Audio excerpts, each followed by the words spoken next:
Ponte Preta em preparação final, né? Reta de preparação para o jogo de sábado, importantíssimo para a Ponte. A Ponte, se vencer o Botafogo lá na Paraíba, jogo marcado para 5 da tarde no estádio Almeidão, a Ponte já estará classificada à próxima fase da Série C do Campeonato Brasileiro. É claro que o Alberto Valentim ainda tem algumas dúvidas por conta de contusões. No ataque, o Jean Dias, ele ficou de fora do derby. Ele já tinha sentido a contusão no jogo contra o Caxias, a derrota para o Caxias, daí na quinta da semana passada ele sentiu novamente, ficou de fora do derby. Ele pode ser uma novidade, porque ele vem treinando ao longo da semana. Se ele não sentir nesses 2 últimos dias de treinos, ele vai ser uma das novidades e pode pintar no ataque ao lado do Gé. Agora, com relação ao Everton Brito, existe a preocupação, porque o jogador saiu sentindo uma contusão na coxa no jogo diante do Guarani, aqui no estádio Moisés Lucarelli, foi no segundo tempo, e ele ainda passará por exames, mas eu imagino que ele ficará de fora do jogo contra a equipe do Botafogo. O goleiro Diogo Silva, ele é o nosso convidado aqui na tela da Band para falar um pouquinho a respeito dessa consistência do sistema defensivo da Ponte e também da necessidade do ataque funcionar um pouquinho mais. Assim, na minha análise, assim, se você ver todos esses jogos, quase assim não tive que fazer umas defesas mais ênfase, assim, né? Igual quanto o jogo do Maringá lá e tal. Assim, a gente tem dominado o jogo, mas a gente tem que transformar mais esse domínio em finalização, né? Bom, tá aí a palavra do Diogo Silva, ele que será titular diante do Botafogo no próximo sábado. Eu vou passar uma provável escalação, até porque a gente não pode acompanhar os treinos da Ponte Preta, e eu não sei se o Alberto Valentim, como ele gosta fora de casa de atuar num sistema mais defensivo, se ele vai jogar com 3 zagueiros ou se ele vai jogar com 3 volantes, por exemplo. Mas uma provável formação da Ponte de Diogo Silva no gol. Na dúvida, na lateral direita eu tenho uma dúvida, porque o Maguinho foi mal no derby e o Pacheco vem entrando bem. Então, Maguinho ou Pacheco. Na zaga, o Wanderson, o Emerson. Existe a possibilidade de um terceiro zagueiro, que seria o Arthur.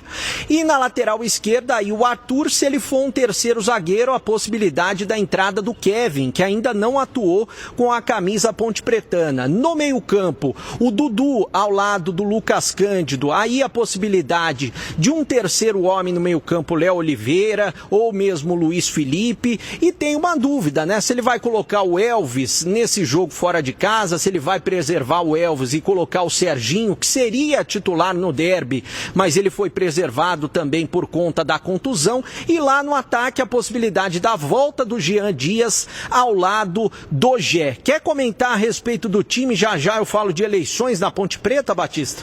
Sim, importante essa colocação com relação ao Elvis. Ele está pendurado, tomou cartão no derby, deu uma entrada forte lá no meia do Guarani, né? O Diego Torres, e tomou o cartão, está pendurado. Então, qual é a decisão que tem que tomar o Alberto Valentim? Leva o Elvis, força o terceiro cartão, cumpre contra o Itabaiana em casa e fica com a ficha limpa para as 2 rodadas finais. Ou não leva o Elvis, poupa o Elvis, como eu disse o Breno, leva o Serginho, né, que seria o titular, e aí no jogo contra o Itabaiana coloca o Elvis, que o jogo é em casa, toma o terceiro cartão, cumpre na partida, na penúltima partida, limpa a ficha, vai para o último jogo com ficha limpa e consequentemente depois na segunda fase. O que é que vocês fariam? Eu não tiro o jogador do jogo, não. O jogo contra o Botafogo vale o mesmo 3 pontos do que o jogo contra o Itabaiana. O Elvis está com moral, fez um golaço decisivo para o derby, no empate da Ponte com o Guarani. Não, ele pode até tomar o terceiro amarelo, descansa contra o Itabaiana e não fica aqui nenhum tipo de menosprezo ao Itabaiana, dizendo que é menos ou mais importante, mas isso que você falou é uma coisa que tem que ser pensada. Tem que limpar a história dos cartões dele para ir para o final da primeira fase e para a segunda fase mais tranquilo. Então eu não poupo ninguém. E isso que ele está colocando, Gleger, é o que eu acredito que ele vai fazer, não é o que eu faria. Ele vai jogar com 3 zagueiros lá na Paraíba. Então, bom, primeiro dizer que eu também não deixaria o Elvis fora desse jogo, não. Jogo importante, ele tá com moral, fez um golaço aí no derby, né? E não dá, faltam 4 rodadas ainda, não dá pra você tomar o cartão agora, quando tá Itabaiana é a mesma coisa. Para entrar zerado ele vai ter que entrar, isso é óbvio. Mas eu não pouparia. E assim, é que a Ponte tem um aproveitamento jogando fora de casa muito bom. E todas as vezes, a grande maioria delas, jogando com 3 zagueiros, né? Mas tem o derby, né? Ele aparece com 3 volantes ali e não foi mal o time estava bem posicionado, bem organizado, uma sustentação defensiva legal. Então, olha, eu não vou me surpreender se ele aparecer de novo com a mesma formação. Se ele quiser, ele pode, né? Não tem ninguém pendurar, quer dizer, não tem ninguém suspenso, não tem ninguém no departamento médico. Tem o Everton Brito, né? Que sentiu, né? Sentiu, talvez seja poupado, não é isso, Breno? O Everton Brito. Mas aí tem o Jean Dias, né? Tem o Jean Dias que pode aparecer. Na verdade, se ele tiver, por exemplo, machucado, o exame constatar uma lesão, eu imagino que entre o Jean Dias no lugar dele. Exatamente. Então, assim, se não joga Everton Brito, joga Jean Dias que tá voltando. Então, pra mim, seria interessante, viu? Porque eu gostei dessa formação com 3 volantes. Ele falou 2 coisas importantes, além do que falou os companheiros aí. O Serginho jogaria a partida com o Elvis no derby.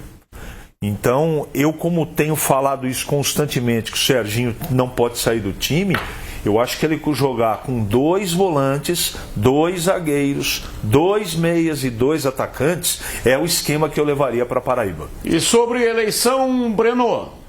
As eleições aqui na Ponte Preta, Batista, estão marcadas para o dia 20 de novembro. É claro, depois da Série C do Campeonato Brasileiro. A oposição, ela já lançou um grupo chamado Ponte Pode Mais. Ainda não inscreveu a chapa, né? O que precisa para inscrever essa chapa? 150 conselheiros titulares, mais 75 suplentes. Isso só vai acontecer daqui a algum tempo. Eu também questionei a atual situação da Ponte Preta, mas eles estão focados na Série C do Campeonato Brasileiro, ou seja, só vão pensar em eleições mais pra frente. E lembrando que a eleição aqui na Ponte Preta, ela é de forma indireta, né? São os conselheiros, tanto os titulares quanto os natos, depois da eleição, que eles escolhem os vice-presidentes e também o presidente. A oposição, para se ter uma ideia, está sendo encabeçado por algumas pessoas que a torcida conhece, como Eduardo Lacerda, Giovanni Di Marzio e o Márcio Della Volpe. Ele foi expulso do Conselho Deliberativo em 2016, mas ele está apoiando essa atual oposição da Ponte Preta. E é claro que a gente vai cobrir e trazer todas as informações ao longo do tempo, quando surgirem aqui na tela da Band. Batista. E a Ponte conseguiu aí um refresco, né, em decisão publicada na última segunda-feira. A 8ª Vara do Trabalho de Campinas decidiu conceder mais 15 dias para a Ponte Preta quitar as mensalidades devedoras presentes no Plano Especial de Pagamento Trabalhista, que não foi pago nos meses de junho e julho. O parcelamento tem 6 anos de duração e é controlado pela Divisão de Execuções. O valor, 8,64 milhões, divididos em 72 parcelas. A Ponte paga 120 mil por mês, mas alegou que está com dificuldade, porque teve uma queda muito grande na receita, porque caiu para a Série C e não tem o dinheiro da transmissão de televisão da Série B, que era o valor maior. Então a Ponte tem mais 15 dias para poder arrumar o dinheiro e pagar as 2 parcelas que estão atrasadas e continuar, portanto, no parcelamento. Se não fizer isso, aí cancela o parcelamento e ela terá que fazer o pagamento, tem que fazer o pagamento à vista, pagar a totalidade de uma parcela só. Valeu, Breno, um abraço, muito obrigado aí pelas informações. Valeu, Batista, um abraço a todos.